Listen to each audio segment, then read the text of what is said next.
Hello guys, welcome to मित्र ज्ञान। अगर आपने अभी तक हमारे चैनल को सब्सक्राइब नहीं किया है तो प्लीज सब्सक्राइब टू मित्र ज्ञान। आज की इस वीडियो में हम डिस्कस करेंगे ऑकस के बारे में। तो चलिए शुरू करते हैं। देखिए, हाल ही में ऑस्ट्रेलिया, यूके तथा यूएसए ने ओकस नामक एक नए त्रिपक्षीय कार्यक्रम की घोषणा की है। ये जो ओकस है, यह एक नया सुरक्षा गठबंधन है। इसका मेन उद्देश्य हिंद और प्रशांत क्षेत्र में सहयोग को मजबूत करना और गठबंधन में शामिल देशों के मध्य रक्षा कैपेसिटी को अधिक से अधिक साझा करना है। इसके तहत अमेरिका और यूनाइटेड किंगडम द्वारा ऑस्ट्रेलिया को अत्याधुनिक सैन्य प्रौद्योगिकी सुरक्षा उपलब्ध प्रदान करने पर विशेष ध्यान केंद्रित किया गया है। फ्रांस ओकस से क्यों चिंतित है, इसके बारे में देखते हैं।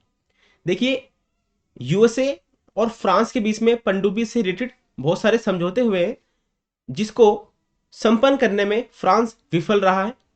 इससे जो फ्रांस के अंदर सैन्य उद्योग है, उनको एक ज़्यादा बड़े लेवल पे राजस्व क्षति हुई है। और जो ऑस्ट्रेलिया है, ऑस्ट्रेलिया ने $43 बिलियन का फ्रांस के साथ डील कर रखी थी, जिसको इस ऑकस के आने से वो इस डील को कैंसिल कर देंगे। इस क्षेत्र में फ्रांस की अत्यधिक मजबूत स्थिति के बावजूद भी उसे ऑकस सुरक्षा समझौते में शामिल नहीं किया गया है। फ्रांस इस सोच के चिंतित है कि वो नाटो का सदस्य है और यूएसए भी नाटो का सदस्य है, लेकिन फिर भी यूएसए ने इस ऑकस के बारे में बिना राय विमर्श करे फ्रांस को दूर रखा इस ऑकस से। प्रमुख बिंदु के बारे में देखते हैं। इसमें ऑकस में प्रमुख बिंदु यह है कि ऑस्ट्रेलिया को परमाणु पनडुब्बी प्रदान करना। देखिए, ऑस्ट्रेलिया इस पहल के तहत यूके और यूएस की मदद से परमाणु ऊर्जा से चलने वाली पनडुब्बी को प्राप्त करेगा। यह कदम महत्वपूर्ण है क्योंकि अमेरिका ने इससे पहले केवल एक बार वर्ष 1958 में ग्रेट ब्रिटेन यानी यूके के साथ परमाणु पनडुब्बी टेक्नोलॉजी को साझा किया है। चीन की प्रतिक्रिया क्या रही है?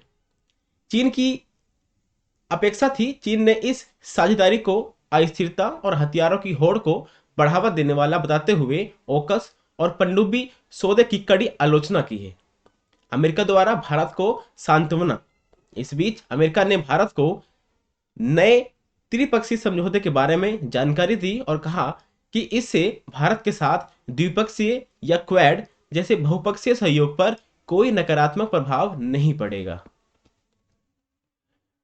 साझेदारी का मुख्य उद्देश्य परमाणु पनडुब्बियों को साझा करना है ताकि ऑस्ट्रेलिया दुनिया में भारत सहित 6 परमाणु पनडुब्बियों का संचालन करने वाले देशों में से एक बन सके। इस समय पूरे वर्ल्ड में सिर्फ 6 ऐसी कंट्रीज हैं जिनके पास परमाणु पनडुब्बियां मौजूद हैं, जिसमें यूनाइटेड स्टेट्स, रसिया, यूनाइटेड किंगडम, फ्रांस, चाइना और हमारा इंडिया शामिल है। फ्रांस के असंतोष का कारण क्या है? ऑस्ट्रेलिया ने अपने परमाणु पनडुब्बियों की खरीद के लिए फ्रांस के साथ $90 बिलियन के पनडुब्बी अनुबंध पर हस्ताक्षर किए थे। इसीलिए इस त्रिपक्षीय समझौते की फ्रांसीसी अर्थव्यवस्था पर व्यापक प्रभाव पड़ेगा। क्वाड 4 देशों के बीच एक अंतर्निहित समझ का प्रतिनिधित्व करता है, लेकिन उनके बीच कोई आधिकारिक सैन्य संबंध नहीं है। फ्रांस ने अमेरिका और ऑस्ट्रेलिया से अपने राजदूतों को वापस बुलाने का आदेश दिया है। उन पर यूरोपीय सहयोगी को सूचित किए बिना यूके के साथ रक्षा साझेदारी पर बातचीत करने जैसी विश्वघात का आरोप लगाया है। भारत पर प्रभाव क्या है? इसके महत्व की बात कर लेते हैं। सबसे पहले शक्तिशाली सहयोगी, शक्तिशाली भारत। देखिए, जो ओकस है, ओकस साझेदारी क्वाड को मजबूत करती है। जो ओकस की साझेदारी हुई है वो क्वाड को क्या करती है? मजबूत करती है, और इससे भारत जैसे महत्वपूर्ण भागीदारियों को अधिक लाभ मिलेंगे, जिससे हिंद प्रशांत क्षेत्र में सैन्य संतुलन बना रहेगा। ओकस साइबर सुरक्षा, आर्टिफिशियल इंटेलिजेंस, क्वांटम तकनीक और उन्नत मिसाइल जैसे क्षेत्रों में क्वाड की कैपेसिटी को भी बढ़ावा देंगे। ये भारत और जापान के लिए इन क्षेत्रों में सहयोग के अवसर भी खोलेंगे। चीन के खिलाफ शुद्ध रणनीतिक लाभ, नेट स्ट्रेटेजिक पॉजिटिव। चीन के विरुद्ध किसी भी बहुपक्षीय ढांचे को लाभ पहुंचाने वाला कोई भी गठबंधन या साझेदारी भारत के लिए एक शुद्ध रणनीति लाभ है। ऑकस के प्रति चीन की आक्रामक प्रतिक्रिया भारत के लिए लाभ का एक संकेत है।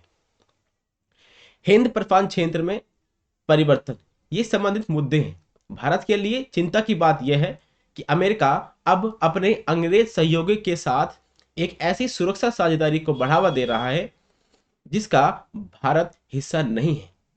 यह संभवतः इस क्षेत्र में शक्ति संतुलन को बिगाड़ सकता है और भारत के पूर्व में नए तनाव पैदा कर सकता है, जबकि भारत के पश्चिम में अफगानिस्तान में सरकार के हालिया परिवर्तन के कारण पर्याप्त अशांति है।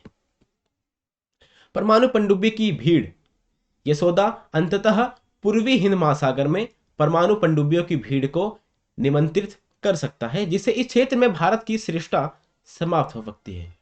भारतीय नौसेना वर्तमान में अंतरिक्ष में आगे है, लेकिन इसकी कैपेसिटी पारंपरिक जल में कम हो रही है। वफादारी को लेकर संदेह, यह सवाल उठता है, भारत का भविष्य कैसा होगा।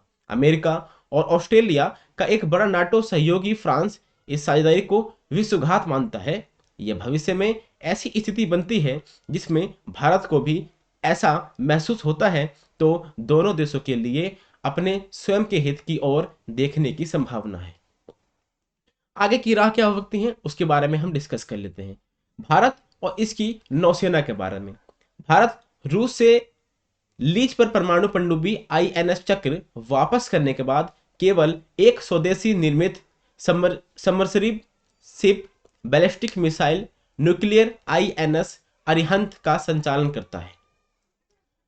भारत फ्रांस संबंध को मजबूत करना, ये एक आगे की राह हो सकती है, क्योंकि जो फ्रांस है वो ऑकस से नाराज है, इसीलिए भारत को फ्रांस के साथ अपने संबंध को मजबूत करना चाहिए।